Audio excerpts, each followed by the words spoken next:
The ceiling fan in apartment 407 groaned with every rotation, the way an old man groans when he stands up too fast. Maria Reyes had stopped hearing it months ago. She sat at the kitchen table with 3 envelopes spread in front of her and a chipped coffee mug pressed against her lower lip, even though the coffee inside had gone cold an hour ago. The first envelope was the rent notice. The second was the inhaler refill for Ella, the small blue prescription she could not afford to skip. The third was the electric bill, which she had already paid late twice this year. Maria slid 2 $20 bills, 1 $10, a stack of singles, and a small pile of quarters across the cracked formica. $63 and some change. She counted it again, the way her mother used to count rosary beads, hoping the number would somehow grow if she touched each piece long enough. It did not grow. A small clinking sound pulled her attention to the living room rug, where her daughter sat cross-legged in the orange light of a dying floor lamp.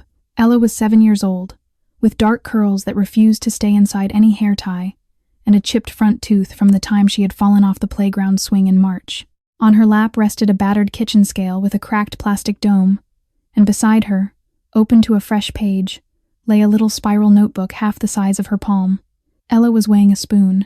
22 grams, Mama, she announced, lifting it to confirm the number on the dial. Then she scribbled it down in pencil, tongue poking out the corner of her mouth in concentration. Maria managed a smile, the small private one she saved for the moments when her daughter reminded her that the world had not yet finished being strange and beautiful. Other children collected dolls or stickers or seashells. Ella collected weights.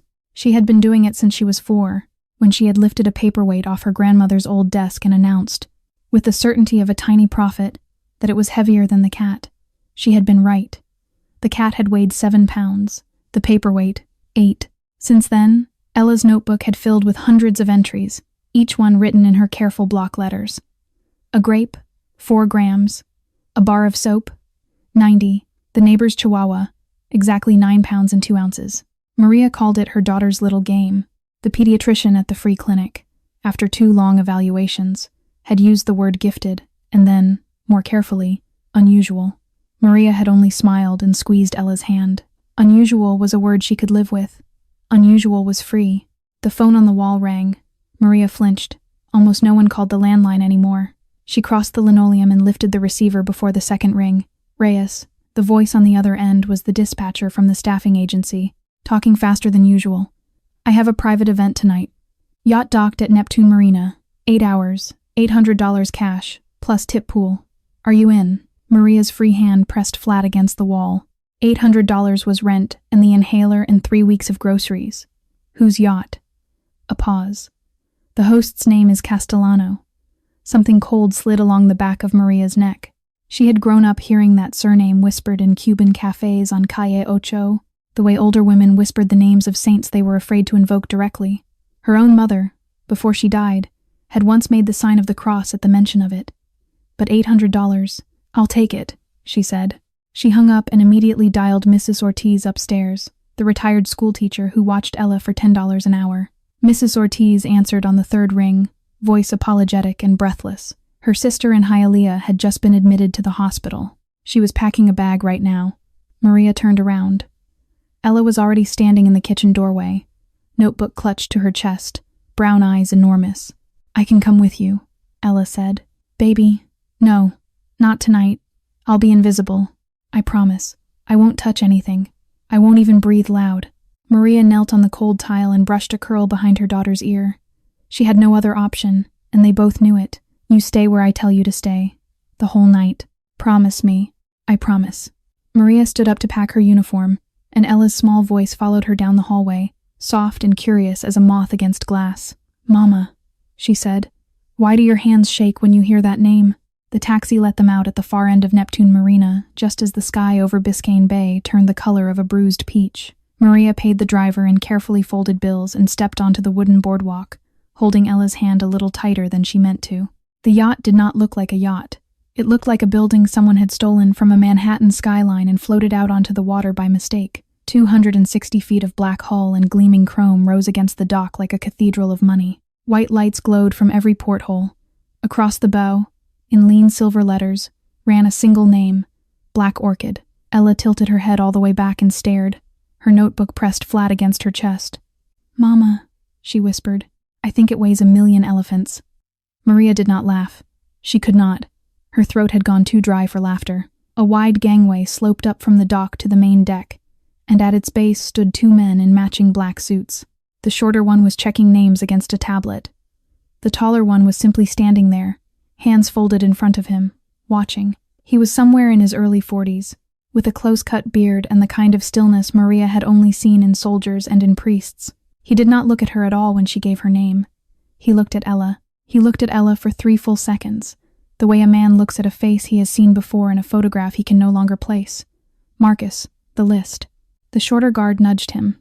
The bearded man, Marcus Doyle, blinked once and stepped aside without a word. At the top of the gangway waited the event manager. He introduced himself as Damon Hale, and he smiled the way a knife smiles when it catches the light. He was tall, silver-templed, dressed in a charcoal suit cut close enough to suggest the body of a much younger man. His voice was warm honey. His eyes were colder than the polished chrome railings behind him. "Welcome aboard, Miss Reyes. I trust you understand the terms of tonight." He recited the rules without waiting for an answer. The third deck was off limits to staff under any circumstance. Guests were not to be addressed unless they spoke first. Eye contact was discouraged. Phones were to be surrendered at the steward's station and returned at the end of shift. Photographs of any kind would result in immediate dismissal and forfeiture of pay. Damon's gaze drifted down to Ella. The smile did not change, but something behind it sharpened. "And the child?" "My sitter canceled. I was told it would be all right if she stayed below." "Of course." He gestured to a side door. "Mrs. Coraline runs the lower quarters. She will keep your daughter occupied, perfectly safe." The lower quarters smelled of lemon polish and old cedar. Mrs. Coraline was 60 if she was a day, with iron gray hair pulled into a low knot, and the upright posture of a woman who had served in better houses than this one. She wiped her hands on a linen towel as Maria stepped through the door, and her small dark eyes lifted to take in the woman first. Then they fell on Ella, and stayed there. The towel went still in Mrs. Coraline's hands. Her lips parted slightly, and for a long moment she said nothing at all. Maria felt the air in the small room thicken in a way she could not explain. "Child, Mrs. Coraline said at last, very quietly. "What is your name?" "Ella, ma'am, Ella." The old woman repeated it like a word in a prayer she had forgotten the rest of. "You have eyes I knew once, a long time ago." Maria opened her mouth to ask what she meant, but a handbell rang sharply from the stairwell behind her. Damon's voice cut down through the corridor. "Miss Reyes, the main salon, now." Maria knelt and cupped her daughter's face in both palms. "You stay in this room. Whatever you hear, you do not move. Do you understand me?" Ella nodded. Then she rose on her tiptoes and pressed her small forehead against her mother's. "Mama, breathe deep. I'll count with you. 1, 2, 3. Maria climbed the stairs with her daughter's counting still alive somewhere behind her sternum. At the top, a steward placed a crystal tray, loaded with 12 flutes of pale champagne, into her hands. The tray was heavier than she expected. The crystal caught the chandelier light and threw it back at her in nervous, splintering fragments. Her hands began, very slightly, to shake. The main salon of the Black Orchid was longer than Maria's entire apartment building. A vaulted ceiling of dark walnut curved overhead like the inside of a violin, and beneath it a single oval table of polished onyx stretched almost the length of the room. 12 high-backed leather chairs surrounded it. 12 places had been set, but no plates yet, only crystal tumblers and small black cards bearing names Maria did not recognize. She understood at once that this was not a dinner. The men gathered around the table did not laugh the way men laughed at parties. They spoke in low half-sentences and watched each other across the rim of their glasses. A few wore tailored suits. Others wore open collars and gold rings on every other finger. 2 had visible tattoos creeping above their cuffs. One sat with a leather portfolio on his lap and never set it down, not even to drink. Maria moved between the chairs with her tray, eyes lowered, the rules Damon had recited turning over in her mind like beads. The double doors at the far end of the salon swung open without a sound, and the temperature in the room seemed, by some private agreement among those present, to drop 2 degrees. Liam Castellano walked in. He was 37 years old, broad in the shoulders, dressed in a slate-gray vest and matching trousers, no tie, the top button of his white shirt left open. His dark hair was cut short and combed back without ceremony. A small silvery mark, no longer than a thumbnail, traced the skin near his left temple, the kind of scar a man earns young and never explains. But it was his eyes that made the staff briefly forget their training. They were a deep, almost Arctic blue, the color of seawater above a trench, and they did not move the way ordinary eyes moved. They settled. They measured. They did not blink at small things. He passed within an arm's length of Maria. Her tray lurched. 3 flutes tilted. A wave of pale champagne climbed the lip of the nearest glass and nearly went over. A hand caught the underside of the tray. Steady, brief, gone again before her shoulders had finished tightening. Liam Castellano did not look at her face. He had not even slowed his stride. He had simply registered the imbalance, corrected it, and walked on, the way another man might brush a leaf off his sleeve. Maria exhaled so quietly that only the silver bracelet on her wrist heard her. At the head of the table, against the far wall, sat a black steel safe set into the wood paneling like a small stone hearth. To its right, in the chair closest to it, lounged a man in his early 30s with a thin goatee and a bright, easy smile. Vincent Castellano, the staff had been told, was the family's accountant on the water tonight. He kept laughing at something the man beside him had said, and his teeth were perfect, and his eyes were not laughing at all. They tracked every door. The doors opened a second time. A heavy-set man in his 60s pushed through, already half drunk, his cheeks flushed an unhealthy pink. A federal robe would have suited him better than the dinner jacket he was wearing. Damon hurried to greet him, voice oiled and low. "Judge Whitfield." "We were beginning to worry." "Worry less, Hale." Whitfield dropped into a chair without waiting for an invitation. He waved an unsteady hand toward the safe. "Is the watch ready, or are we wasting another evening of my life?" Liam took the chair at the head. He set both palms flat on the onyx for the length of one even breath. Then he rose, crossed to the safe, and pressed his thumb against the small black square at its center. The lock disengaged with a soft, expensive click. Out of the safe, cradled between the fingers of his right hand as though it were warm and alive, came a pocket watch. It was a heavy gold piece on a narrow gold chain, the casing engraved with a pattern of climbing ivy. On the lower lip of the front cover, in script too fine to read from across the table, ran 3 letters and a date. C. 1962. Liam laid it onto the small crystal saucer at the center of the onyx, where the chandelier light caught it and made it glow like a small captured sun. "A token," he said simply, "an old symbol of trust between this family and the men who have stood with it. Tonight we discuss whether that trust continues." Damon stepped to his left shoulder. From across the table, Vincent's eyes flicked once toward Damon. Damon's chin dipped, the smallest possible nod, the kind a man would only catch if he were already looking for it. In the corridor outside the salon, a small barefoot girl with a stack of folded napkins pressed her eye to the crack between the double doors. Ella did not breathe. She did not blink. She memorized the watch the way she memorized everything that mattered, and her small fingers tightened around the napkins until her knuckles went pale. Liam closed the watch back inside the safe before the conversation could turn to numbers. He had a rule his grandfather had taught him at 14 years old. Never speak of money in a room full of cigar smoke. Always offer the smoke first, then the offer goes down easier. He rose and gestured toward the broad sliding doors that opened onto the rear observation deck. "Gentlemen, the humidor is open. We continue in 20 minutes. The men pushed back their chairs.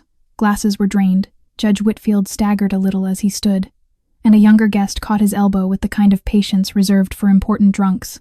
Within 90 seconds, the salon was empty, except for the staff, the soft hum of the chandeliers, and the faint wash of water against the hull. Liam himself did not go to the deck. He drew Marcus aside near the small mahogany bar at the rear of the room and lowered his voice almost beneath hearing. "Whitfield is wired," he said. "Watch his left cuff when he raises his glass. There is a seam there that does not match the rest of the jacket. Federal, or someone pretending to be. Either way, the watch does not leave that safe tonight unless I personally walk it out." Marcus nodded once and slipped out through a side door to check the deck cameras from the security room. Maria, near the long buffet, kept her eyes on her tray. She had been ordered to clear the empty flutes from the onyx table and replace them with fresh ones for the second round. She was halfway across the salon when Damon appeared beside her, smelling faintly of cedar cologne and something sharper underneath it. "Walk along the wall," he said pleasantly. "Past the safe. The other route disturbs the chandelier and the crystals start to ring." It was a polite instruction. It was also, she would think later, the only instruction he gave her all night that did not actually need to be given. She did as she was told. Her shoulder brushed within a foot of the safe as she carried her tray. She did not look at it. She did not slow down. At the far end of the bar, on the opposite side of the salon, Vincent Castellano was opening a second, smaller cabinet with a key from his vest pocket. The cabinet held the older cognacs, the bottles his cousin reserved for negotiations that had not yet earned the head of the table. Vincent took down a dusty Hennessy and set it on the counter. He glanced at the wall clock above the bar. Then he glanced, very briefly, at the dark glass eye of the security camera mounted in the corner of the salon. The little red recording light, which had been steady all evening, was no longer on. Vincent allowed himself a small, almost private smile, slid behind the bar, and stepped through the connecting door into the dim service hallway. The hallway ran behind the salon's east wall and opened, 4 short paces later, directly behind the safe. He was inside that hallway for 90 seconds, no more. When he returned to the bar, the Hennessy in his hand had been joined by a second bottle. His other hand, the one that had been empty when he left, was now tucked casually into his vest pocket. He resumed humming the bossa nova that had been playing low through the room's hidden speakers. 10 minutes later, the guests filed back from the deck, smelling of smoke and cold sea air. Whitfield was almost sober now. The portfolio man took his seat first. The men settled. The hum of negotiation, which always preceded the hum of money, returned to the table. Liam crossed to the safe. He pressed his thumb to the lock. The door swung open. He looked inside. He did not move. He did not speak. He did not blink. The crystal saucer that should have held the gold pocket watch was empty. The black velvet beneath it bore the faint, freshly pressed shape of where the watch had lain a quarter of an hour before. A small wrongness traveled outward from him through the room, the way a stone's silence travels outward through a pond. Conversations died. Glasses lowered. The bossa nova on the speakers continued for another 2 bars, and then someone at the bar reached out and stopped it. Liam closed the safe again, very gently, as though the act of closing it might still undo what he had just seen. Then he turned and faced the salon. He did not raise his voice. He did not have to. "The watch is gone," he said. Damon was already moving. He rounded the table, stepped into the open floor, and lifted one elegant hand toward Maria, who had frozen mid-pour, the empty crystal flute trembling between her fingers. "Only one person walked past that safe in the last 20 minutes, he said. "Miss Reyes." Marcus came back through the side door at a run, took in the room with one sweep of his eyes, and reached for the small radio at his hip. "Lock down the boat," he said into it. "Every gangway, every hatch. No one leaves the Black Orchid until the watch is found." The faint vibration under the deck shifted as the captain killed the harbor engines and the security crews on the lower decks responded. Maria's tray trembled. The crystal began to ring. 2 of Damon's men reached Maria before her tray could finish ringing. They did not strike her. They did not have to. One took the crystal from her hands with the practiced gentleness of a man removing a weapon from a sleepwalker. The other guided her by the elbow into the open center of the salon, beneath the largest of the chandeliers, where the light fell on her in a hard white circle and turned every other corner of the room into shadow. 12 men in tailored suits sat back in their chairs to watch. The judge, no longer drunk, set his glass down with both hands. Damon crossed the floor in long, unhurried strides, stopped 4 feet from her, and addressed the room rather than the woman. "Search her. Now. The bag, the apron, the pockets, all of it. Women like her carry more compartments than the Lord himself." A small sound came from behind the table. Mrs. Coraline had stepped silently into the salon through the staff door, and now stood near the far wall. One hand pressed flat against the dark walnut paneling, her thin lips white with whatever she was forcing herself not to say. "With respect," Vincent said from his chair, smiling as though he were the only reasonable man in the room. "Let us at least be civilized about it. Let her take the bag from her own shoulder. Let her open it herself. We are not animals." It was a generosity offered for the cameras of memory, not for Maria. Even she understood that as she heard him say it. She lifted the cheap canvas tote from the floor where the staff had set it for her at the start of shift. Her fingers fumbled at the zipper twice before they obeyed. She placed the bag on the polished surface of the onyx table, in the exact spot where, less than half an hour earlier, the gold watch had rested on its crystal saucer. The contrast was not lost on her. Her vision blurred. She blinked hard. "Open it," Damon said. She drew back the zipper.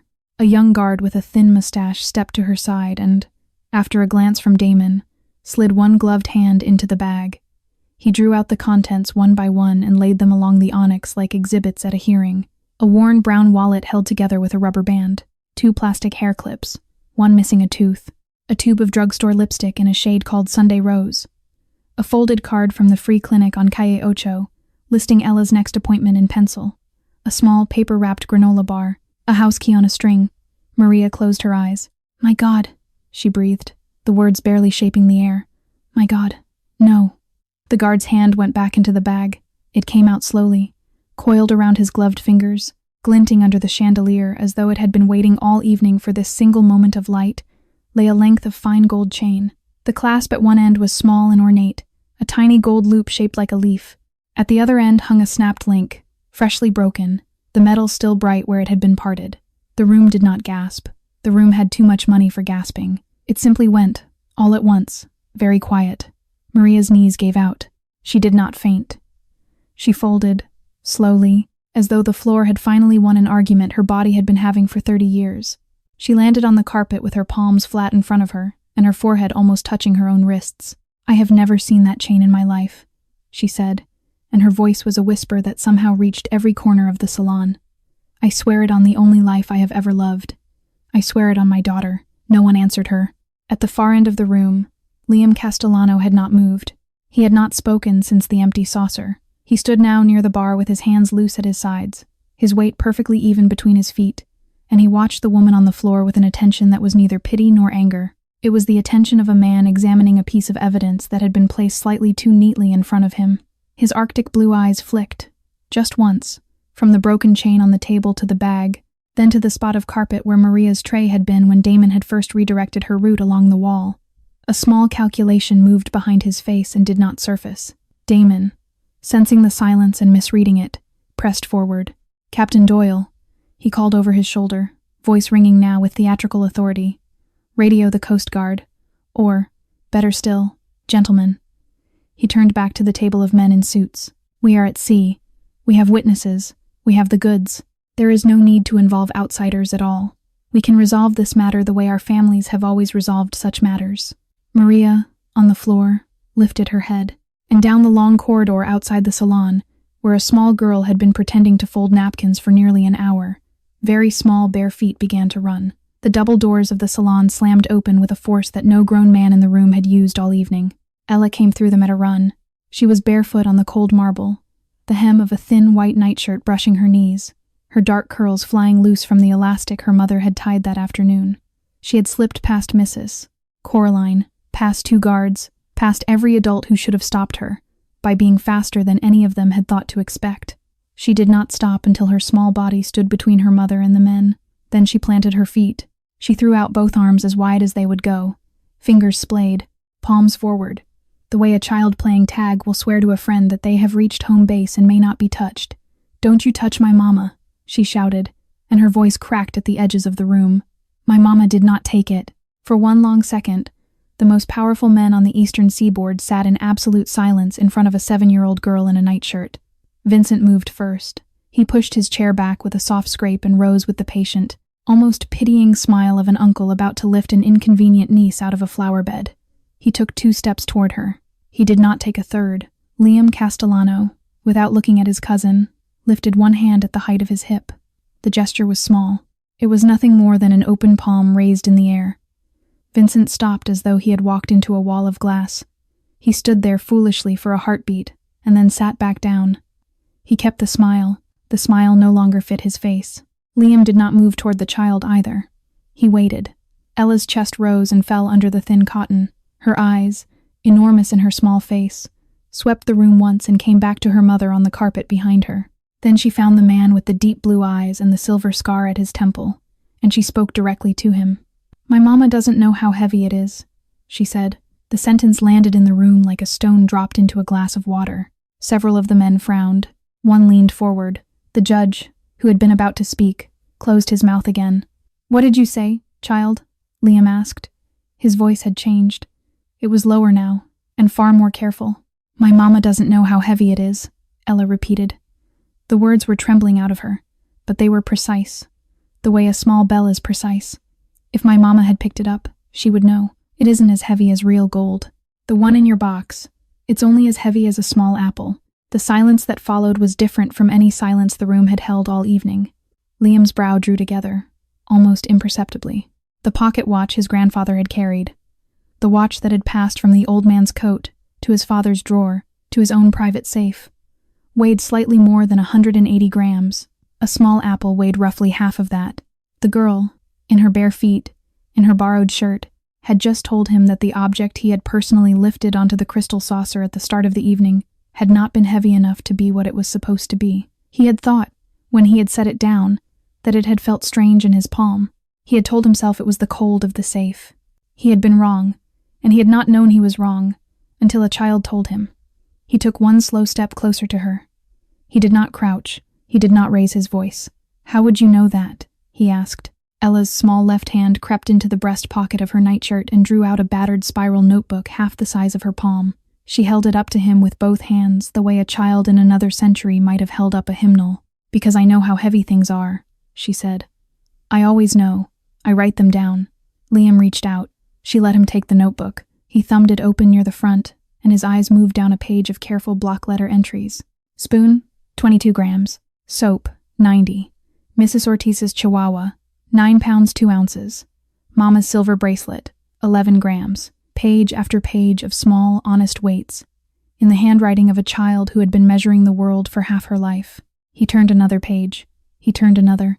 "How did you see the watch tonight?" he asked, without lifting his eyes from the notebook. "Through the crack in the door," Ella whispered. "When I was bringing the napkins. I saw it. I always remember." Across the salon, Damon Hale's smile had finally, completely, gone. Liam closed the notebook around his thumb to keep her place and lifted his eyes to the table. "Out," he said. The single word carried more weight than the chandelier. For a moment, no one was certain he had spoken to them. Then Liam turned his head a quarter inch toward the assembled guests, and the men at the Onyx began to rise without a word. Cigars were stubbed out, glasses were set down half full. The portfolio man tucked his leather case under his arm and walked toward the side doors with the deliberate slowness of someone trying not to look like he was running. Damon did not move.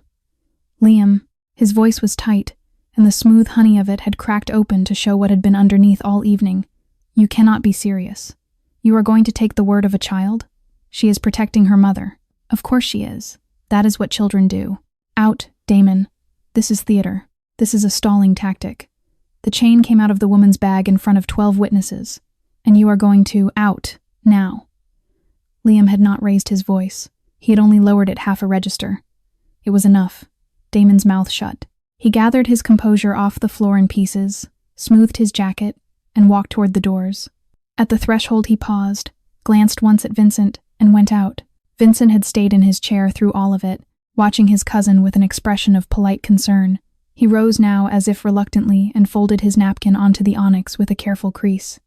"I will stay, of course," he said pleasantly. "Security. Security is already in this room," Liam answered, without looking at him.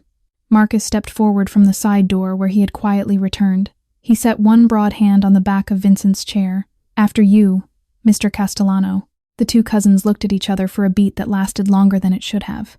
Then Vincent's smile widened a notch, and he walked toward the doors, brushing his vest pocket once with his fingertips as he went. The salon emptied, the doors closed. Only 4 people remained inside the long room. Liam, Marcus near the wall, Mrs. Coraline by the staff door with both hands now folded in front of her apron, and the small barefoot girl in the white nightshirt, with her mother kneeling on the carpet behind her. Liam took 2 slow steps forward. Then, in a way that surprised him more than it surprised the women in the room, he lowered himself onto one knee in front of Ella. He had not knelt to any human being in 11 years. The men who served him would have struggled to picture it. He did it now without ceremony. His face was almost level with hers. "What is your name?" he asked. "Ella." She swallowed. "Ella Reyes. Ella Reyes." He repeated it the way he had heard Mrs. Coraline repeat it earlier in the night, with the small reverence of a man learning something he had not expected to need to know. He drew back the cuff of his left sleeve and unbuckled the watch on his wrist, a thin steel and platinum Rolex that had been a gift from his late mother. He set it gently into the cup of Ella's 2 small palms. "Tell me how heavy this one is," he said. Ella closed her eyes. She did not look at the watch. She let it sit in her hands, weighed only by gravity and her own small senses. Her lips moved once, silently, as though counting against a number only she could hear. Maria, behind her, had gone very still. "Mrs." Coraline pressed her fingertips against her own mouth. After perhaps 4 seconds, Ella opened her eyes again. "About 130 grams, she said. "Maybe a little more. The face side is heavier than the band side." Liam took the watch back from her hands.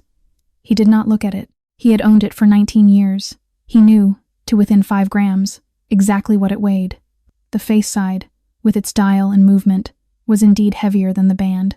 He turned his head and looked, for the first time that night, directly into Maria Reyes's eyes. She was still kneeling on the carpet. Tears had carved 2 pale tracks down through her cheap powder, but she had stopped trembling. Whatever was left in her was holding itself upright by something older than fear. He held her gaze for what felt to her like a very long time. "Bring them to my private salon on the upper deck," he said at last, without breaking the look. "Marcus, 2 of your own men outside the door. Not Damon's, not Vincent's, yours. No one enters that room except me until I say otherwise. Sir."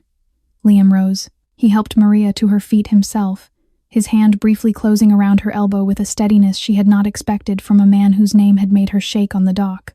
As Marcus led mother and daughter out through the staff door, Mrs. Coraline drifted close enough to touch the captain's sleeve. Her voice was so low only he could hear it. "He just did," she whispered, "what his father never once did in this house."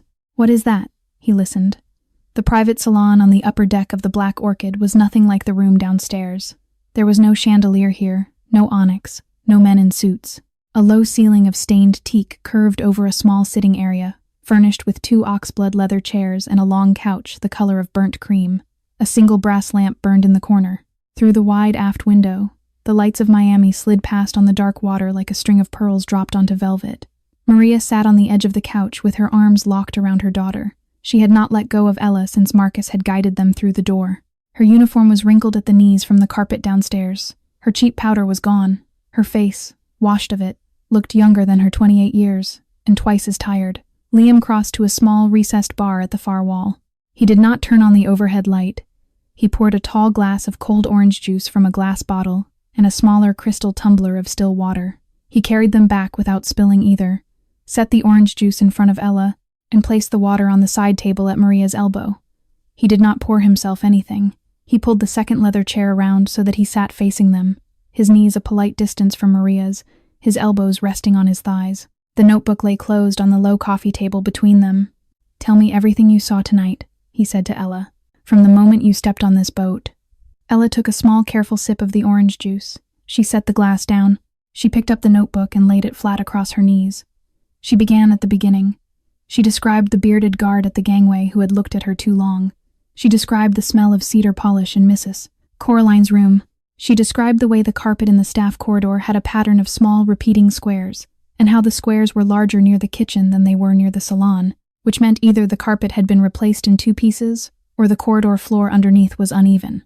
Liam did not interrupt her. Marcus, standing near the door, gradually stopped pretending he was not listening. When Ella reached the part about the napkins, her small fingers found a particular page of the notebook and turned it open. There was a pencil drawing on the page. It was crude in the way a child's drawings are crude, but it was honest. A man with a thin, pointed beard, sitting at a corner of a table near a square box on a wall. "The man with the catfish whiskers," Ella said. He went to the iron box twice. Maria stared down at the drawing, and her grip on her daughter's shoulder tightened. "When?" Liam asked. "The first time. He just stood near it. He tapped his pocket like he was checking for a key. Then he walked away. The second time was when all the men went outside to smoke. He opened the cabinet behind the bar to get a bottle, but then he went through the little door behind the bar. I saw the light come on inside the iron box from the other side of the wall. There is a crack in the panel by the corridor. You saw light inside the safe?" "Yes, through the crack. It was orange. It only stayed on for a little while." Maria's voice broke in, very low. "When did you see this, my love? You were supposed to be in the lower room." "I went to look for the bathroom," Ella said quietly, eyes on her own knees. "I took the wrong hallway." "I am sorry, Mama." Liam did not let the moment of apology grow. He turned to a fresh page in the notebook and slid it back across the table to her along with the pencil. "Show me the man," he said. Ella drew. She drew the catfish beard first, then the careful side parting of the hair, then a particular detail that made Liam, watching her hand, stop breathing for the length of one heartbeat. On the small finger of the man's right hand, drawn larger than scale because she had wanted to get it correct, sat a heavy signet ring. The face of the ring carried the small, unmistakable shape of a hawk in flight. It was the Castellano family ring. It had belonged to Liam's grandfather, Carmine. After the old man's death, it had been laid in a velvet box in a lawyer's office in Manhattan for 11 years, until on Vincent's 25th birthday, Liam had personally placed it on his cousin's hand at the request of his late uncle. Only one man on this boat tonight wore that ring. There was a soft knock at the door. Marcus stepped outside, exchanged a few quiet words with someone, and returned with his jaw set. "Sir," Ortega in the security room called. The camera covering the safe wall went dark from 9:47 until 10:23 this evening. It has been logged as a firmware update. There is no firmware update scheduled for tonight. Liam leaned back into the leather chair. He laid his hand flat on the closed notebook on the table. "Only 3 keys can put that camera offline from the master console," he said. The lamp in the corner caught the silver scar at his temple as he turned his face slightly toward the dark window. "Mine, Vincent's, and Damon's." Liam stood and crossed to a narrow door set into the teak paneling at the back of the salon. It opened onto a smaller room he had not shown to a guest in 3 years. A single mahogany desk faced the long window. 2 walls held shelves of leather-bound ledgers. The air smelled faintly of pipe tobacco that no one had smoked in this room for over a decade. He pulled a thin album from the bottom shelf and carried it back to the table where Maria still sat with her arm around Ella. The album was bound in cracked oxblood leather, and its spine bore a single embossed letter, an ornate capital C. He laid it open in front of them. The photographs inside were old, not the soft sepia old of the previous century, but the bright, slightly faded color old of the late 1970s and early 80s. A man with iron-gray hair and a square jaw stood in front of a fishing boat. The same man, younger, sat in a wicker chair on a balcony in Havana. The same man, older now, in a black overcoat at a christening, holding a baby in a long white gown. In several of the photographs, he wore a gold chain across his vest, and a heavy gold pocket watch was tucked into the small slit pocket above his belt. The same casing, the same ivy engraving, the same 3 letters along the lower lip of the cover. "This was my grandfather, Carmine Castellano," Liam said. He turned a page, "and this is the watch." He turned another page and tapped a particular photograph with one knuckle. In it, the old man had the cover of the watch flipped open. Inside the lid, where on a normal watch one might find a maker's mark or a sentimental engraving, were 2 short rows of numbers, a series of digits and a string of letters. "The watch is not jewelry, Maria. It is a key." Maria's free hand came up to cover her mouth. "The numbers inside the lid are coordinates," he continued. "The string of letters is half of an account code. My grandfather opened a private vault at a bank in Geneva in 1962. He never traveled there in his own name. He never used a wire. He did everything on paper, by hand, the way the old men did. Inside that vault, in a steel box only he could open, he placed a single ledger. That ledger lists every public official, every judge, every senator, every deputy commissioner who took an envelope from this family across 30 years.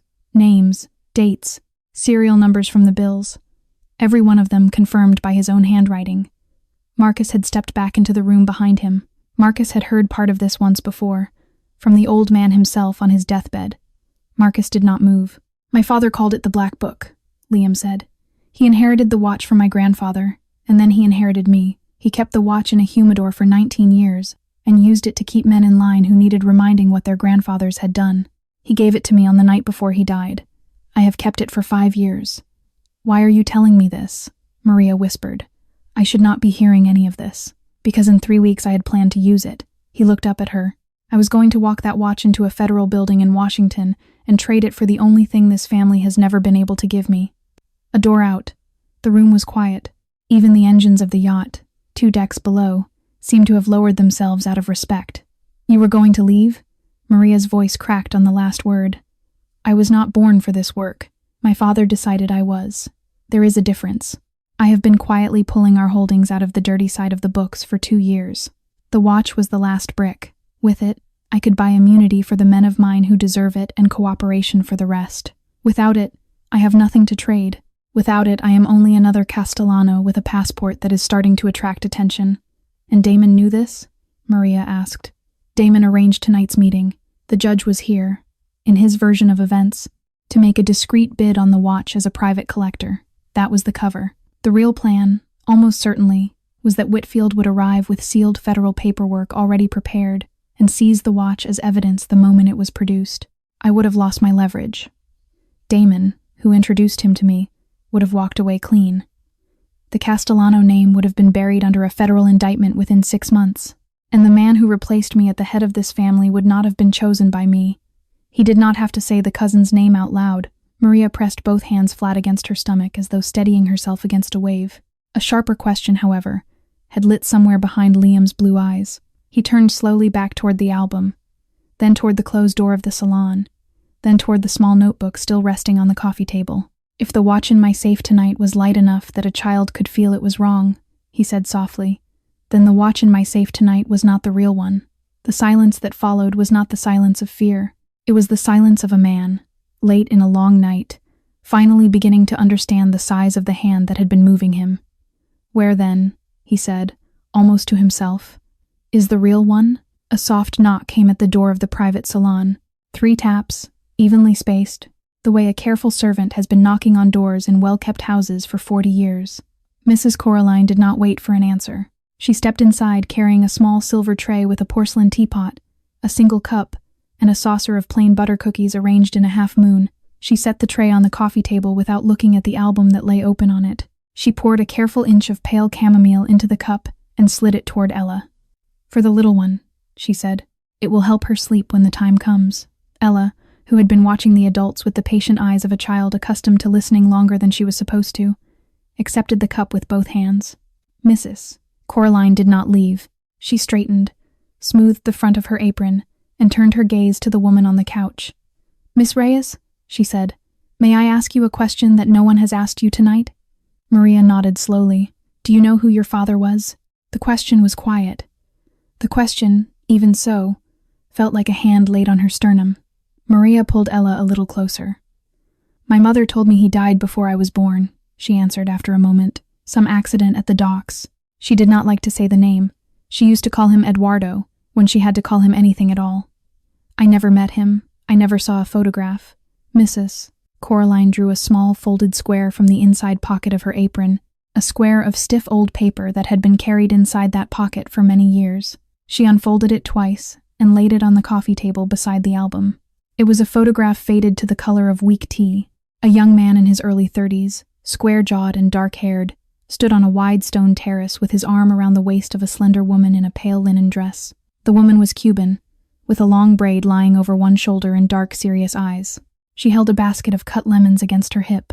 The terrace was unmistakably the back garden of a house in Coral Gables that had not existed in this configuration since 1970. "This is Carmine Castellano," Mrs. Coraline said. "And this is your grandmother. Her name was Sofia Reyes. She came to that house in 1968 to work in the kitchen. She left it in the late spring of 1969. I was 22 years old. I had just been hired to assist the head cook. Sofia was the first friend I made in that house." Maria's mouth had gone dry. "My mother," she said carefully, "was Sofia's daughter." "Yes, then I am." "No, Mrs. Coraline's voice was very gentle now. "Listen carefully, child. Your mother was not Carmine's daughter. Sofia did not love Carmine. She loved a man named Esteban, who was the gardener at the house. The two of them were going to marry. When Sofia was 3 months along with your mother, the patron discovered the pregnancy. He had already grown attached to her in his own way. He could not bear that another man had what he had merely been allowed to look at. He sent the gardener away. He sent Sofia away 2 months after. She crossed back to Havana on a freighter in the summer of 1969. She never returned to the United States. She gave birth to your mother in a small house in Vedado. Your mother grew up not knowing her grandfather's name." Liam had been standing very still. "Mrs. Coraline," he said slowly, "are you telling me that Maria's grandmother was sent out of this country by my grandfather?" "Yes." "And that her grandfather was the gardener at our family home?" "Yes." "Then Maria and her daughter are not Castellano blood at all. They are the family Carmine pushed out the door." "Yes." Mrs. Coraline lifted her chin slightly, which, in this house, makes them owed a debt that has not been paid in 3 generations. Liam stood up. He walked to the window and back. He pressed both palms briefly against the cool teak panel beside it, as if to confirm that the boat itself was still solid under his hands. "Then explain something to me," he said, turning back to her. "Of every catering company in Miami, of every yacht in this marina, of every Saturday night in the year, why is this woman, with her daughter, on the Black Orchid tonight? Coincidence is a word I have stopped believing in." "I do not believe in it either, sir." Mrs. Coraline turned the old photograph over with one finger. Across the back, in faint pencil, were 2 names and a year, written in a hand that was not her own. "Someone put her in front of you tonight," the old woman said. "Someone who needed a face that no one in this house would defend. A face that would burn quietly when the match was lit." The men downstairs did not pull this woman out of the staffing pool by accident. They chose her. The only question that matters now is which of the men who chose her knew, before he picked her, exactly whose granddaughter she was. Marcus came back through the door with a thin black tablet under one arm and the careful, contained expression of a man who has just finished reading something he does not want to repeat in front of a child. He glanced at Ella, then at Mrs. Coraline. The housekeeper understood at once. She set her hand lightly on Ella's shoulder. "Come, little one. There is a window seat in the next room, and a bowl of green grapes that need weighing. I would like to know if your numbers match the ones on the kitchen scale." Ella looked up at her mother. Maria nodded. The two of them slipped through the side door together, the porcelain teacup carried carefully in Ella's small hands. The moment the door clicked shut, Marcus turned the tablet around and laid it on the coffee table. "Damon Hale, sir, 3 years on payroll as our event coordinator. Clean numbers on every invoice he has filed for us. But he has been losing money on the side that has nothing to do with us. A poker room in Boca, a sports book out of Las Vegas, 2 private games on the Upper East Side. Total exposure as of last Friday is $2.3 million, owed across 4 creditors. One of them is not a creditor anyone would want to disappoint twice." Liam took the tablet without sitting down. "And Vincent. 6 weeks ago he closed on a beachfront house in Grand Cayman. $8 million. Paid through 3 intermediary corporations. The corporations are shell companies registered in Nevis. The wires that funded them did not come from any account I can connect to him on paper, but I can connect them to him by the routing pattern. Same lawyer, same bank in San Juan, same notary. That house is twice my own house in Key Biscayne. Yes, sir. Continue." The boat's internal call log. Vincent has called Damon 6 times in the last 14 days. Each call exactly 90 seconds, long enough to confirm a status, short enough to leave nothing useful on a wire. The last one was at 6:58 this evening, while we were boarding. Maria, on the couch, pressed both hands flat against her own knees. "And the staffing agency," Marcus went on. "I called the dispatcher directly. Miss Reyes was added to tonight's roster at 4:19 this afternoon. The original assigned server, a Romanian woman named Petra, called in sick at 3:50. The substitute request came through the agency's online portal under the corporate account that has been booking our crews for the last 18 months.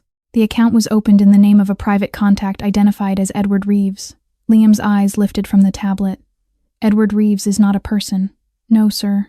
It is the alias Damon uses when he books hotel rooms in Miami Beach for women he does not want his wife to know about. I saw the name on a credit card statement 2 summers ago. I should have asked then." Maria's voice came out smaller than she meant it to. "He chose me on purpose." "Yes," Liam said. "He chose you on purpose. And Vincent helped him do it." Marcus had not finished. He swiped to a new screen on the tablet and turned it back to face Liam. "There is something else, sir.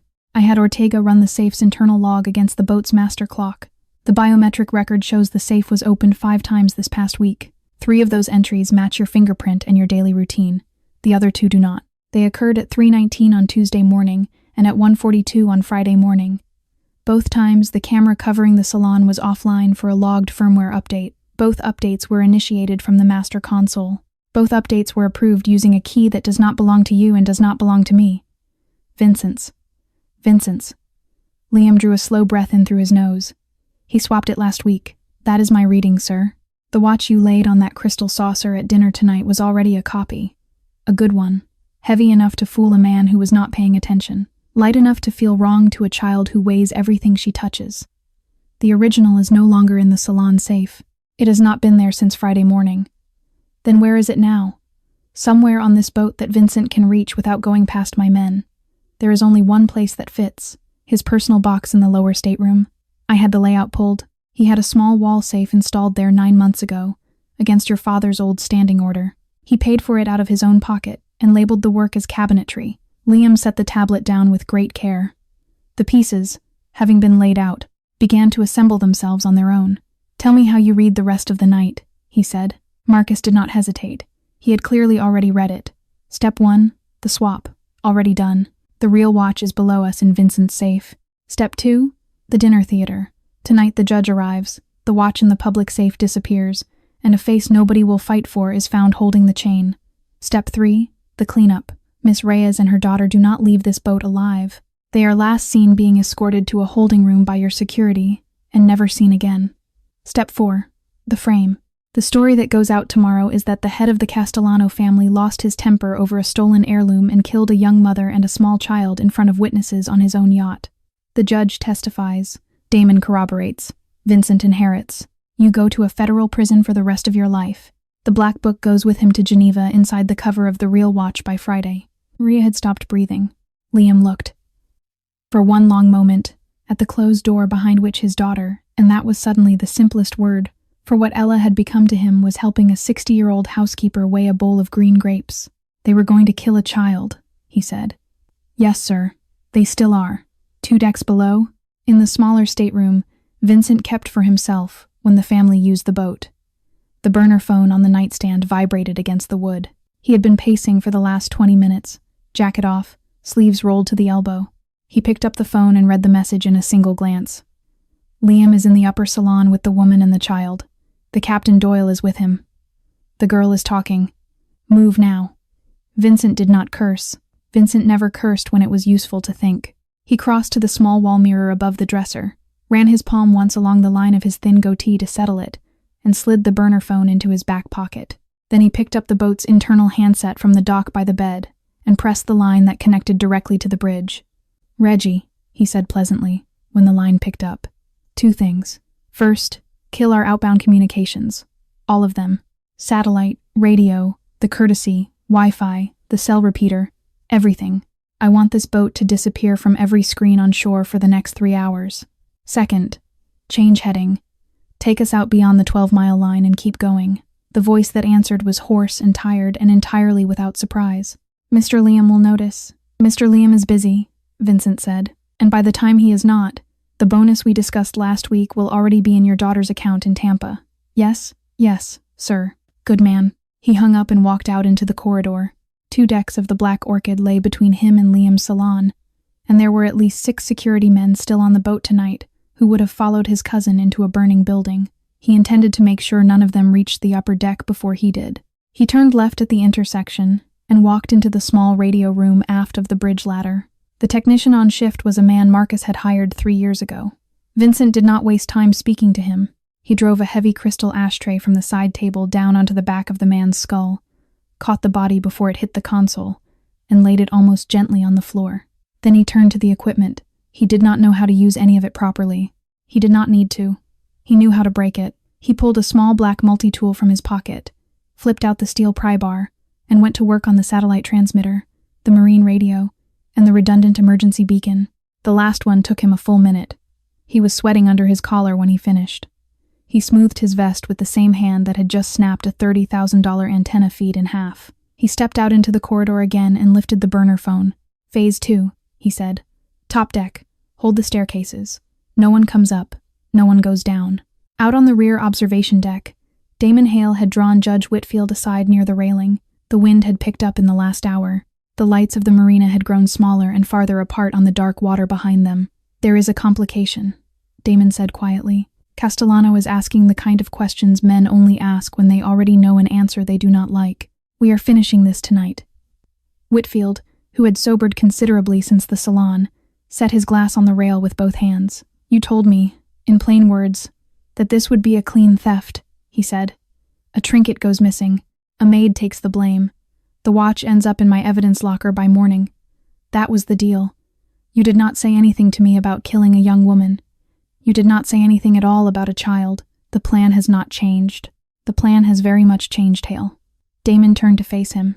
The boat had cleared the breakwater somewhere in the last few minutes, and the lights of Miami were no longer a reliable horizon. He drew a small chrome pistol from a soft holster sewn into the inner panel of his suit jacket. He did not raise it. He simply let his hand rest at his hip, the muzzle pointed at the deck between them. Your signature is already on the warrant, Judge. Your fingerprints are already on 3 glasses in that salon. Your private bank in St. Lucia took a wire from one of my people last Tuesday. There is no edge of this you have not already touched. The only way you walk off this boat tomorrow is the way I tell you to walk off it. Whitfield's mouth opened. No sound came out of it.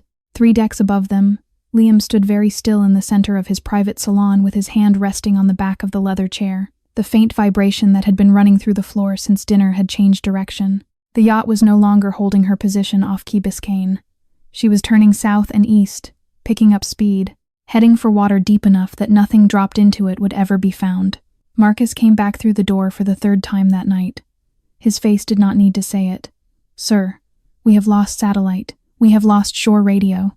We have lost the cellular repeater. 8 of Vincent's men are on the staircases between us and the lower decks. They are armed. The captain has not answered the bridge line in the last 6 minutes."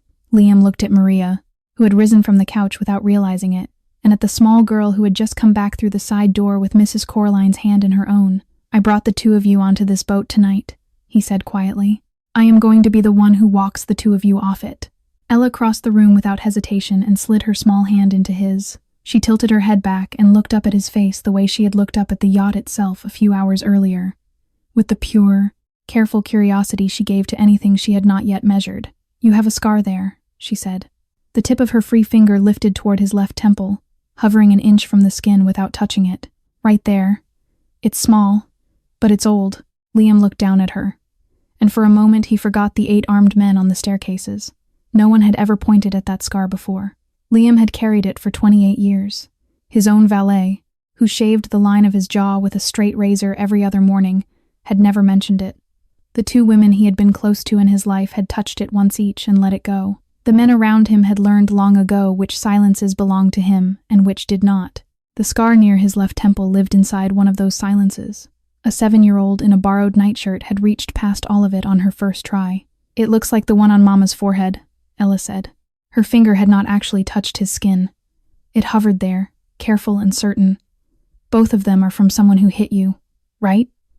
Maria, behind her, drew in a breath that did not finish. The scar Maria carried was not large. It ran along the upper edge of her right eyebrow, thin as a line drawn in pale ink, half hidden under her hair when she let her hair fall forward. She had never spoken of how it had gotten there. Not at any checkup, not on any intake form at any clinic, not, until this moment, in front of her daughter. She had not realized Ella had ever truly looked at it. Liam lowered himself onto the arm of the leather chair, so that his face was level with the child again. He rested his forearms on his knees and let his hands hang loose between them. He did not try to fold the scar away from view. "My father hit me when I was 9 years old," he said. "We were on a hunting trip in upstate New York. He had given me a small rifle that morning and a target, which was a rabbit. I had the rabbit in my sights for almost a minute. I could not pull the trigger. He took the rifle from my hands and struck me across the temple with the stock. He told me a Castellano son does not flinch at a kill. I bled into my shirt all the way back to the car. He did not let my mother see the wound. He said it would teach me faster if it healed dirty." Ella considered this. She did not flinch. She had learned a long time ago that the way to receive other people's pain was to be still while they handed it to you. "And the rabbit?" she asked. "I let it go when he was not looking. I told him I had hit it and that it had crawled into the brush and died. I had been lying to him for about an hour by the time he hit me. He had probably already known."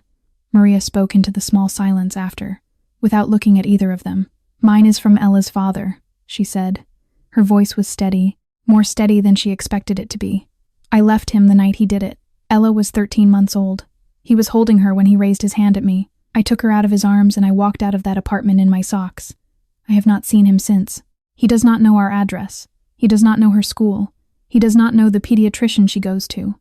That is how I have kept her safe." Ella turned and pressed her face into the side of her mother's hip. She did not cry. She simply leaned, the way a tired tree leans into a wall after a long wind. Liam looked at the 2 of them, and at the small space between his own knees where his hands hung empty, and a thought he had managed to keep at arm's length for most of his adult life reached him before he had time to set it aside. The 3 people in this room had each been hit, in childhood or close to it, by the person who was supposed to keep them from being hit by anyone else. He cleared his throat once. "When I was 12, he said, more quietly, "I found a half-grown cat under one of the loading sheds at the old Castellano dock. Somebody had broken its hind leg with a piece of pipe. I carried it home in my school jacket. My father saw it. He told me to drown it in the laundry sink. He said sentiment was a luxury we could not afford. He stood at the door of the kitchen and waited. He looked at the closed door of the salon, where, he knew, an old woman was almost certainly listening on the other side. I held the cat under the water with my hand cupped over its face for about 30 seconds, just enough that he could see the bubbles. Then I pulled my hand back. I told him it was finished. I wrapped the cat in a towel and walked it out the back door, supposedly to bury it. I took it to Mrs. Coraline's quarters in the staff cottage instead. She fed it warm milk for 3 weeks. She never told my father a single thing about that cat for the rest of his life. A faint sound, almost a laugh, came from the other side of the door. The handle turned. Marcus stepped back into the room. He had a thin, black satellite phone in one hand, the kind kept in a sealed pelican case at the bottom of the boat for situations the family did not like to name. "Sir, the auxiliary uplink is alive. Whoever Vincent had break the radios upstairs did not know about the spare in the engine locker. We have one secure line for as long as he does not find that locker. Who do I dial?" Liam looked once at Maria, then at Ella. "Special Agent Sarah Chen, Miami Field Office. I have been speaking with her for the past 6 months on a private line. Tell her the package is ready tonight. The whole package. Names, dates, the ledger. All of it." "Sir." Maria turned her head sharply. "You are turning yourself in?" "I made a promise to myself 5 years ago," Liam answered. "I have been waiting for the right night to keep it. This one will do." Vincent reached the foot of the upper staircase with 8 men at his back. He had taken the time to put his jacket back on.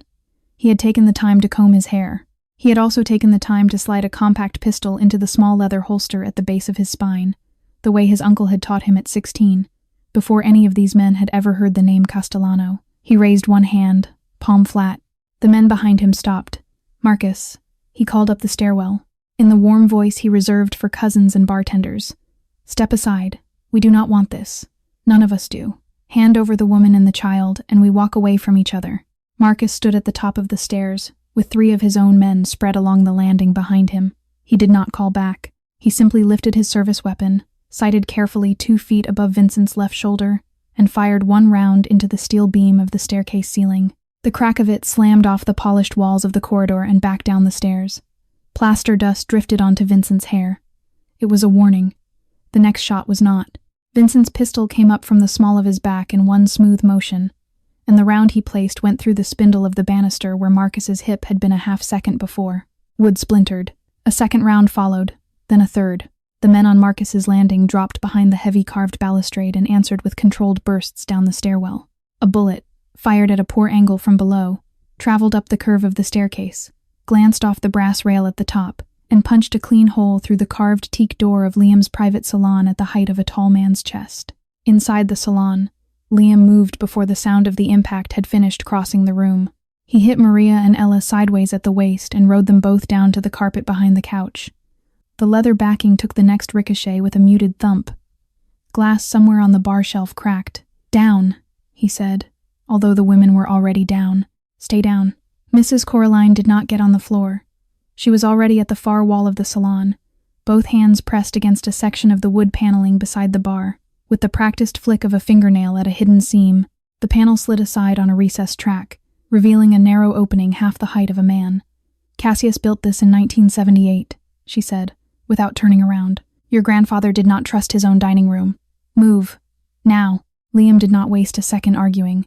He rolled Maria upright and pushed her toward the opening. Ella scrambled in next, her notebook clutched flat to her chest, the pencil still threaded through the metal spiral. Liam went in third, half-crouched. Mrs. Coraline came in last and slid the panel back into place behind them with the same fingernail. The corridor on the other side was narrow enough that Liam's shoulders brushed the walls. A single line of small recessed lights, no bigger than coins, ran along the floor. The air smelled of old varnish and engine grease. The passage led downward, slanting steeply along the inner curve of the hull, past a service junction, where a thick cable trunk crossed overhead, toward the heat and noise of the lower decks. They moved fast. Maria's hand clutched Ella's. Ella's hand clutched her notebook. Maria's lips moved silently, in Spanish, a prayer her grandmother had taught her for storms at sea. "Holy Mary, Mother of God, pray for us sinners." Behind them, 3 turns up the passage. The soft thud of a fist against teak panel sounded once, then twice, then with the frustrated rhythm of someone who had figured out what was wrong with the wall. Boots on a different stair began to descend in a hurry. Mrs. Coraline turned her head once, listened for 2 seconds, and stopped walking. "Go," she said. She set both palms flat on Liam's chest and pushed. He did not move easily. She pushed harder. "Take them down to the engine deck. There is a door to the auxiliary stairwell behind the boiler. Marcus knows the way out from there. Go, Coraline. I am 60 years old, Liam. I held you the night your mother died. I am not running anywhere tonight. I know how to slide a bolt. That is all I need to know." She turned before he could answer. walked back 10 paces up the narrow corridor, and reached up to the steel security door set into the framework just above the slope, the kind of fire door that had been installed when the boat was refitted in the late 90s. She pulled the lever down. The door dropped from its housing with a heavy mechanical thud and locked itself flush with the floor. Half a heartbeat after it sealed. Fists hit it from the other side. Then a single muffled shot. Then another. Then the sound of metal failing under repeated impact, but not quickly enough to matter. Maria covered Ella's ears with both hands. Tears slid down her own cheeks into the corners of her open mouth. Oh God, oh God. Ella did not cry. She squeezed her mother's wrist once, hard, and looked up the corridor at the closed steel door, as though committing it to memory, along with the weights of spoons and grapes and small unbroken things. Liam stood very still for 1 full second, looking at the door that had just sealed Mrs. Coraline on the other side of it. Something hot rose in his eyes and did not fall. She raised me, he said, almost too quietly to hear over the engines. Then he turned, took Ella's free hand into his own, and led the three of them down into the heat of the lower decks. The narrow passage opened into the engine deck of the Black Orchid through a low service hatch beside an oil reservoir. The room beyond was nothing like the rooms above it. The ceiling was webbed with insulated heat conduits painted a flat industrial gray. 2 diesel turbines the size of family cars hummed at idle behind heavy steel cages on either side of a central walkway. The air was 20 degrees warmer than the salon they had left behind, and it smelled of hot oil and salt and the faint chemical bite of marine coolant. The constant low roar of the engines made it possible to speak without being heard 6 feet away. Liam stepped through first and held the hatch open for the women. 3 minutes later, a different door at the far end of the engine deck opened, and Marcus came through with 2 of his own men leaning hard against him. The younger of the 2 had a split lip and a long scrape down one forearm. The older one was bleeding through the upper sleeve of his black coat, the dark stain spreading toward the elbow with every step. Maria had already crossed the deck before Liam thought to ask her to stay still. She pulled out a chair from beside the chief engineer's empty work desk and helped the wounded man sit down. She pushed his coat back off his shoulder, ripped open the lining of the shirt at the seam where the fabric was already torn, and looked at the wound the way a triage nurse looks at a wound. The bullet had passed cleanly through the flesh of his upper arm and missed the bone. She did not say so out loud, but her shoulders dropped half an inch with the relief of it. Liam crossed the deck and pulled open the red metal door of the emergency locker bolted to the bulkhead. Inside hung 2 life jackets, a coil of cord, a hand-cranked marine radio, a small first aid kit, and tucked behind a folded oilskin, a service pistol with 2 loaded magazines wrapped in wax paper. He tossed the first aid kit across the deck to Maria without breaking stride. She caught it, opened it with one hand, and went to work. She wadded gauze against the entry wound first, then the exit, then bound the whole shoulder tight with a roll of pressure tape. She did it without speaking. She did it without flinching. Marcus, watching her over the wounded man's head, finally asked, "Who taught you this?" Maria did not look up. "I learned in emergency rooms," she said. "I went to a lot of them, when Ella was a baby. The nurses always had time to show me how to do my own bandages, so I would not have to come back the next week." Marcus said nothing for a long moment. Then he nodded once, very slowly, and laid his good hand briefly over hers, in a gesture that was not quite a thank you, and not quite an apology. Maria let it stay there for the length of a breath before she returned to the tape. Liam's right hand had closed itself into a fist that he had not given permission to form. He opened it again, deliberately, finger by finger.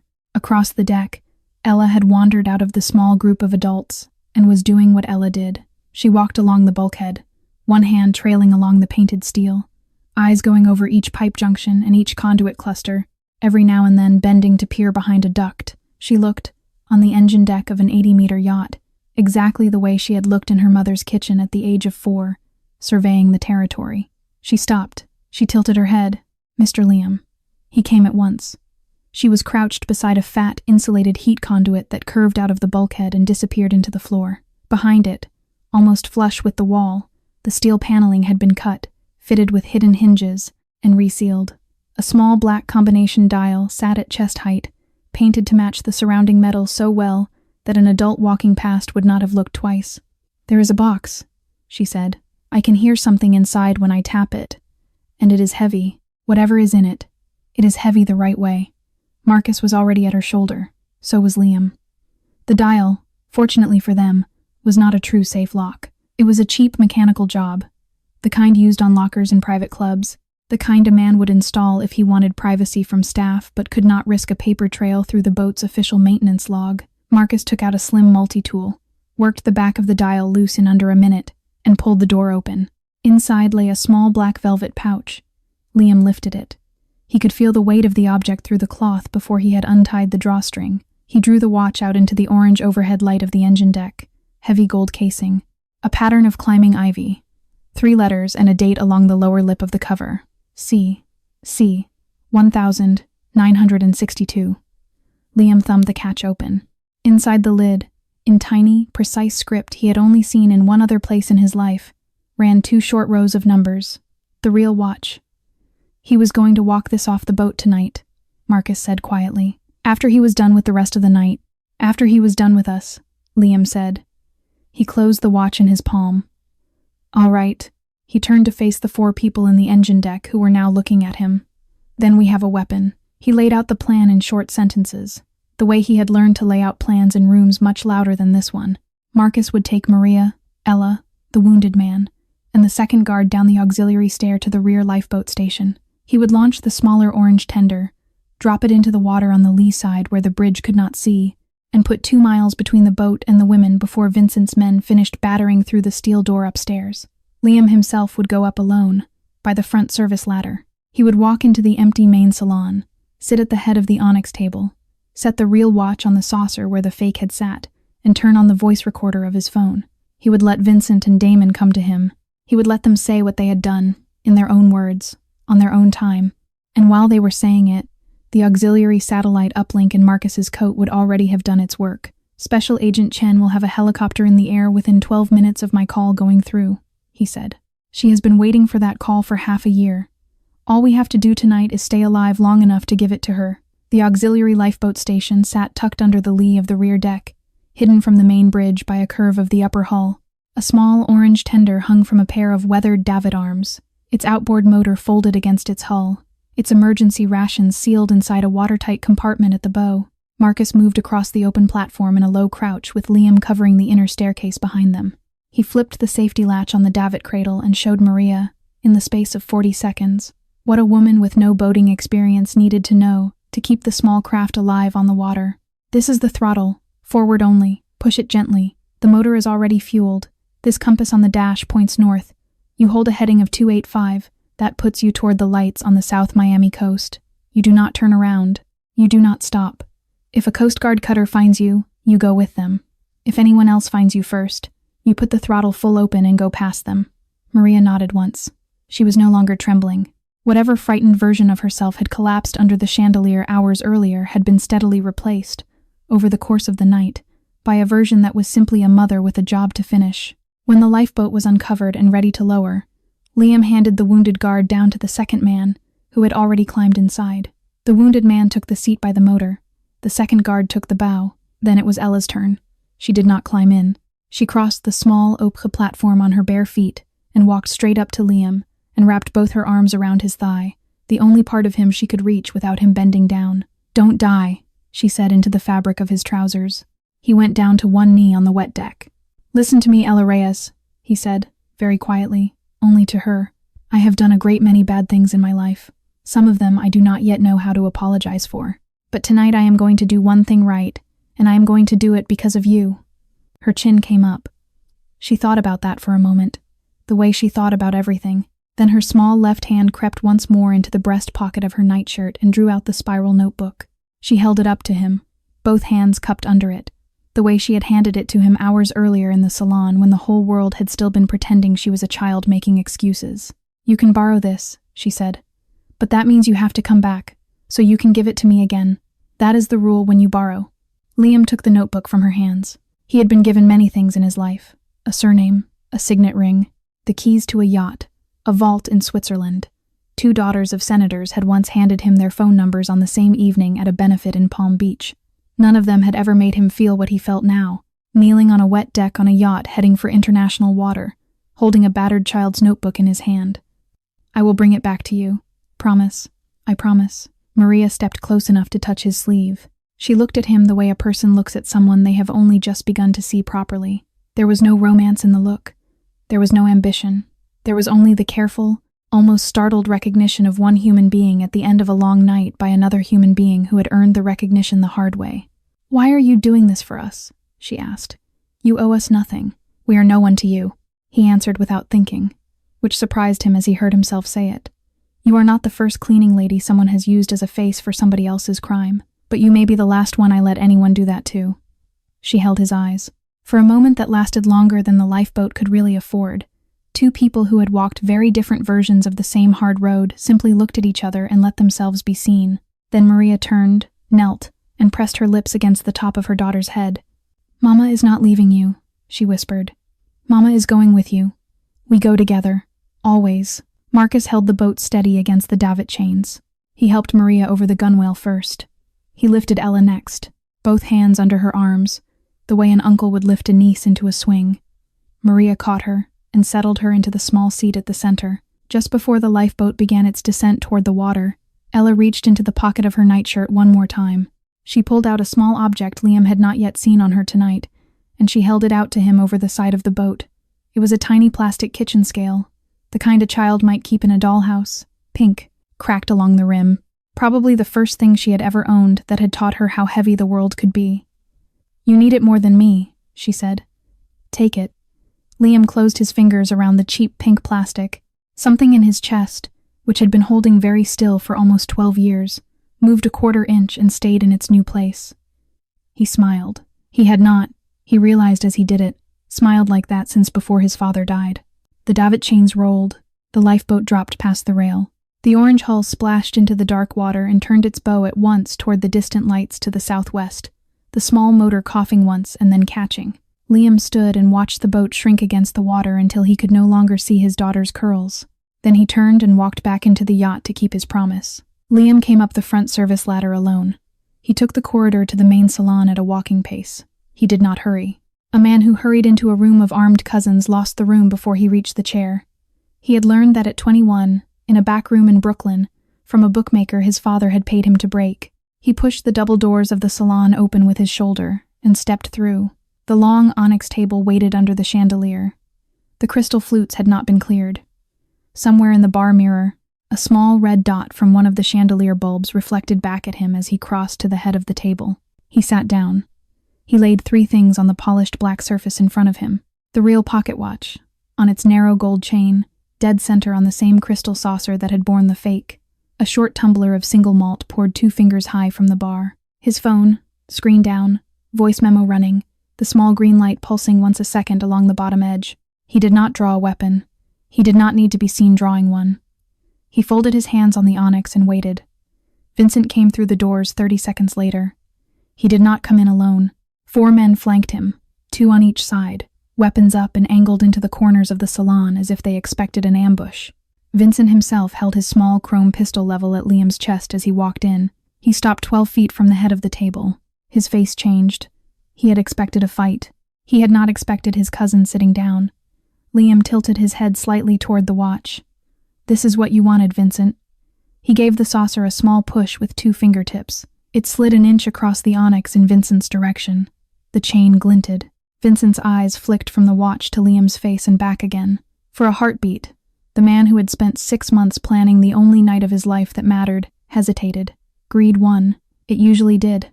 He took 2 short steps closer. Damon Hale stepped through the doors behind him. He held a pistol of his own, larger than Vincent's, and he did not raise it past his hip. He did not need to. His expression alone told everyone in the room that the line had been crossed several hours ago. Liam exhaled once through his nose. "Both of you," he said. "I had my doubts up to about 30 seconds ago. Thank you for clearing them up." "You should be thanking me for more than that," Damon answered. The honey in his voice had not returned. "I am freeing you from the weight of an empire you have wanted off your shoulders for years." "That was your phrase, not mine. I have heard you use it. You should be grateful." "By killing a young mother and a 7-year-old child," Liam said. He did not raise his voice. He did not need to. "And then framing me for it. You will forgive me if I struggle to feel grateful." Vincent let out a thin laugh that did not reach his eyes. "You are weak, cousin. You were weak the day my father told me you would be the one to inherit. He told me, on his deathbed, that you did not have the stomach, that a Castellano with a soft mouth would lose what 3 generations had built. He said the ring should have come to me. I have spent 10 years proving him right, in private, while you played the prince in public. So this is jealousy. This is correction. There is a difference between correction and theft, Vincent. And another difference between theft and murder. You crossed both lines tonight in less than 4 hours. Damon shifted his weight. The muzzle of his pistol came up an inch. Enough talking. Slide the watch the rest of the way down the table. After that, you stop breathing. Quietly. Without theatrics. We have a story for the morning that does not need any more of your improvisation. Liam did not move toward the watch. He stood up instead. He stood up slowly, the way an older man stands up after a long meal, and he did not take his eyes off either of the men in front of him. This watch weighs 187 grams, gentlemen, he said. Vincent blinked. I'm sorry, what? 187 grams. The fake you slipped into the safe last Friday weighed about half that. Do you know how I know that, Vincent? A 7-year-old girl told me. She has been measuring the weight of the world since she was 4 years old. She figured out, in less than a minute, what neither of you bothered to think about for 6 months. He took one slow step away from his chair. You two spent half a year planning a perfect crime. You bought the right judge. You bought the right event coordinator. You bought a captain. You picked a face for a frame job and made sure she had no one to defend her. You thought of everything except the small detail that the woman you chose had brought her daughter to work tonight, and that her daughter notices things grown men do not, while the two of you were counting on the silence of the powerful. You forgot that a child who has been ignored her whole life learns very quickly to look at what no one else is looking at. Damon's pistol came up the rest of the way. Liam took a second step away from the table. The phone on the onyx caught the chandelier light. The little green dot continued to pulse. You are going to want to listen carefully to what comes next, he said. All of it. Because every word of this conversation has already been recorded, encrypted, and is uplinking to a federal agent in Miami while we speak. Liam tapped the phone twice with one fingertip. A burst of brass-heavy jazz, a Sinatra recording his grandfather had loved, exploded from the salon's hidden speakers at full volume. The chandelier rattled with it. Vincent's men flinched. The 2 seconds of disorientation it bought were the 2 seconds Marcus had asked for. The aft balcony doors blew inward off their hinges. Marcus came through the gap shoulder first with his pistol already up, the surviving guard from the engine deck on his right and a third man, a young deckhand who had been hiding in the second pantry for the last 20 minutes, on his left. They had climbed up the outer hull on the lee side, using the davit cables. And they did not waste any of the surprise they had earned. Vincent fired first. The round meant for Liam's chest tore through the slack of his vest at the shoulder and buried itself in the carved walnut paneling behind him. The world lurched. Liam went down behind the heavy onyx slab and dragged the saucer with the watch off the table and into his own hand on the way. The salon erupted. Marcus's men dropped 2 of Vincent's at the door before any of them had finished turning. The third, a heavy man with a shaved head, made it to the bar mirror before a controlled pair from Marcus put him down behind the cocktail station. The fourth threw his weapon down on the carpet and raised both hands above his head with the speed of a man who had already decided 10 minutes ago that he was not paid enough. Damon was already running. He went out the side corridor with his pistol clutched against his ribs, no longer firing, no longer brave, looking for any door that opened onto open water. Liam tracked the sound of his footsteps and let him go for now.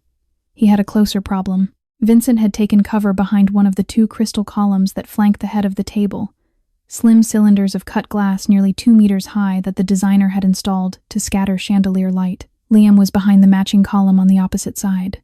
3 meters of polished onyx separated them. Drop the gun, Vincent. Drop it yourself. I do not want to kill my cousin. You never were a cousin to me. You were the prince. You were the heir. You were the soft-mouthed Castellano my father warned me about my whole life. Vincent began to fire. He was not aiming. He was emptying the chamber. Glass exploded in long, bright shards down the side of Liam's column. Crystal dust hung in the air like snow. Liam dropped to one knee behind the column with his right shoulder against the floor. He waited. The 7th round clicked dry, then the 8th click, then the slide locked back. Vincent paused for half a second, stunned by the silence of his own weapon, and stepped out from behind his column to confirm the kill. Liam was already rising. He had the small spiral notebook in his offhand, pressed flat against the upper left side of his chest, beneath his vest, over his heart. He had not had time to think about why he had done it. He had only had time to do it. Vincent saw him standing and squeezed off a final round he had been holding in reserve in the chamber. The one round that should not have been there, the round he had kept from his earlier counted magazine for exactly this moment. It hit Liam high on the left side of the chest with a sound like a fist striking a leather book. Liam staggered half a step backward against his column. He did not fall. The notebook caught the round. The thick stack of paperboard cover and small graph-ruled pages, layered against bone, slowed and deformed the hollow point until it stopped within Ella's careful ink entries on the weight of soap and spoons and her grandmother's favorite saint medallion. The impact alone cracked one of his ribs. His vision flickered white at the edges. He did not go down. Vincent's mouth opened. Vincent had no more bullets and no plan for this. Liam crossed the 3 meters in 2 strides. He kicked the empty pistol out of his cousin's hand. He drove him backward against the crystal column with one forearm across the throat. He did not strike. He simply held him there, against the cool fluted glass, until Vincent had run out of choices. "You killed Coraline tonight," Liam said quietly into his face. "You sealed her behind a steel door and you put a bullet through it. You hired men to kill a 7-year-old child and you helped them load the weapon. You are not a Castellano. Vincent, you are a coward in a Castellano shirt." He drew his fist back once and brought it forward once, with all the weight he had left. Vincent's head bounced off the crystal column. He slid down the floor, unconscious before he reached the carpet. Liam straightened. He put his hand against his own ribs and felt the small, wet warmth where the round had grazed the skin around the notebook's edge. The notebook had stopped the lethal part. It had not stopped all of it. He could live with that. He turned toward the side corridor where Damon had run. Out on the open water, 800 meters off the lee side of the Black Orchid, the orange tender had circled back. It had circled back because the second guard, the one who had taken the bow, had spotted, in his binoculars, a man in a charcoal suit climbing down the emergency ladder of the yacht onto the lower swim platform with a pistol in his hand. Damon Hale's foot hit the wet platform just as Maria's small craft came around the stern. He looked up. He saw Maria. He saw the second guard. He saw, in the seat between them, a small girl with dark curls and a white nightshirt, illuminated for one bright moment by the running lights of the boat. He raised his pistol. "You little brat," he breathed. "You started all of this?" Damon brought the pistol up the rest of the way and sighted along the barrel. The orange tender was less than 15 meters from the swim platform now. Ella sat in the center seat, frozen, the wind off the water lifting her dark curls. Maria had already moved. She came up out of her seat in one motion that did not pause to think about itself. She threw her body across her daughter's, between Ella and the gun, and stretched both arms wide along the gunwales of the small craft so that nothing of Ella was visible from the platform. Her face turned toward Damon, and her voice, when it came, did not break. "Shoot me," she said. "If you have to shoot someone tonight, you shoot me.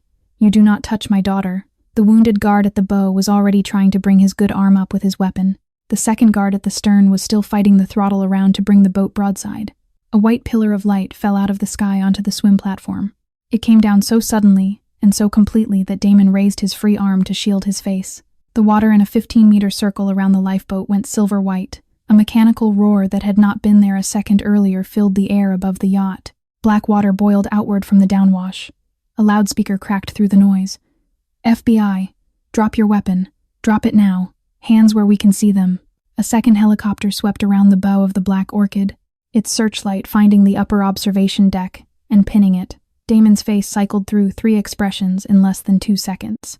Confusion, calculation, the thin, silvery panic of a man who had spent his entire adult life believing he would always be the smartest person in any room and had just been corrected.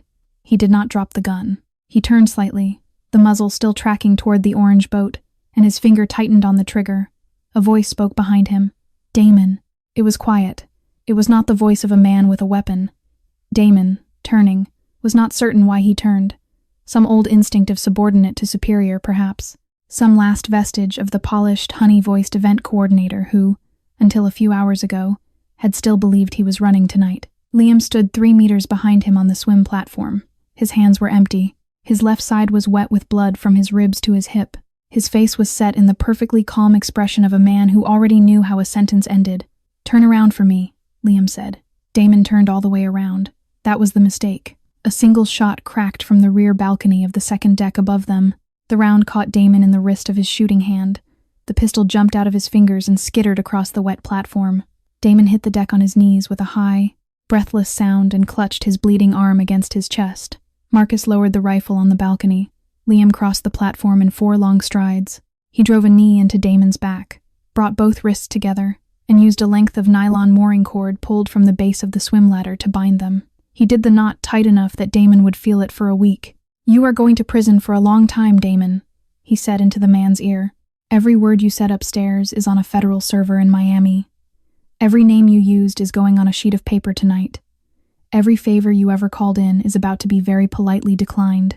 The first helicopter touched down on the foredeck of the Black Orchid in a downwash of salt spray. 6 agents in dark windbreakers came out of the side door at a run with weapons up and badges visible.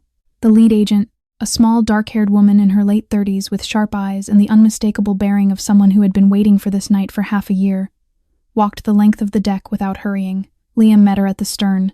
He held out the gold pocket watch on its narrow chain in one hand and his phone in the other. "Special Agent Chen, Mr. Castellano. Inside this watch are coordinates and a partial account code for a private vault in Geneva. Inside that vault is a ledger my grandfather started in 1962. Names, dates, bills. 3 decades of public officials your office has been hoping for. The phone has the last hour of conversation in this salon, including the part where my cousin and Mr. Hale describe in detail what they plan to do tonight and why. I am turning all of it over to you. I am also turning myself over to you." Sarah Chen took the watch and the phone with hands that did not quite manage to stay steady. "You are serious." "For the first time in my life," he said.